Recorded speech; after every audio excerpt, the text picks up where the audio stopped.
The solar eclipse just 1 week away, and we talked to celebrity historian Raffi Andonian about the celestial event's cultural significance. We'll have that for you next on Good Day NWA. Well, we've mentioned this on the show a few times already. Arkansas is right on the path of totality for the solar eclipse on April the 8th. It's recognized as a special event for centuries across many cultures, and here to share more, celebrity historian Raffi Andonian. I know you're thinking at home, how's he wearing those glasses and reading the prompter at the same time? It's magic. Isn't it? It is. That's what my eyes look like. I know. I'm so bright, you got to wear shades. Thanks for being here, Raffi. Great to see you. So, how have people in the past reacted to an eclipse? Starts with ancient China that we have some of the earliest records. We have some in ancient Ireland, we think also, but that's debatable. But certainly in China, you have accounts of that. And what's really fascinating is scientists today have been able to, calculate the rotation of the Earth and all kinds of things because of those records to figure out that the Earth changes its speed at a rate of 1/47,000th a second per day, believe it or not, based on those records from records of eclipses with ancient China, believe it or not.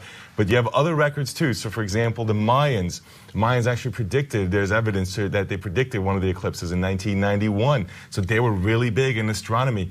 And how about the reference to eclipse in the Quran with the birth of Muhammad? So there's a lot of connections to that. But one of my favorites in the modern period is with Albert Einstein. Einstein's theory of relativity was proven in part with a subsequent observation by a different scientist of an eclipse where there was a distortion of space and time that helped prove what he was trying to demonstrate with his theory about the relationship between gravity, space, and time and the distortion capability. You know, that's fascinating. And I know that here in Arkansas, people are going to be driving here to the area just to see, because part of our state is in that path of totality, right? That's right. When did eclipse chasing, when did that become a thing? When you're better able to not just predict when they're going to happen, but to predict where they're going to happen. So as you said, right, we're in Arkansas, we have the pathway coming right through, and so that allows you to begin to chase the eclipse. Yeah. Now that starts in ancient China too, but later, we're talking across thousands of years. Sure. And as they're able to calculate better about where, that gets better and better.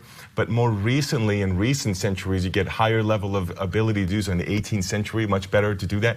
And that's when eclipse chasing begins. And there's funny stories for that. For example, during the Revolutionary War, there's a Harvard professor who takes a group of people eclipse chasing behind enemy lines, but it actually turns out he calculated wrong. And so they missed the eclipse anyway. So they missed the eclipse and they were behind enemy lines. Wow. So there's sometimes a miscalculation that can happen. But what I also think is fascinating is the rise of photography. And when photography happens, there's technology now to be able to capture. In the mid-19th century, you do start to get eclipses captured in photographs.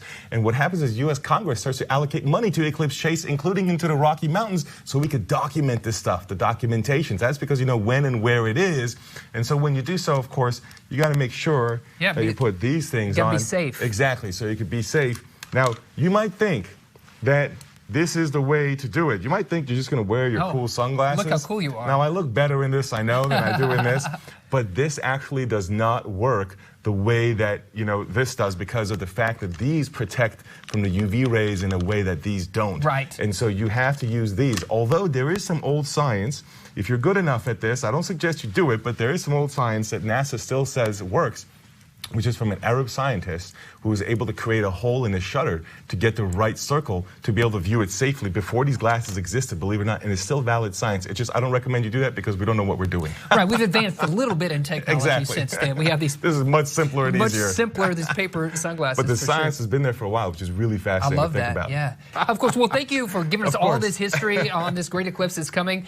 And stay with us. We do have more Good Day NWA coming up right after this.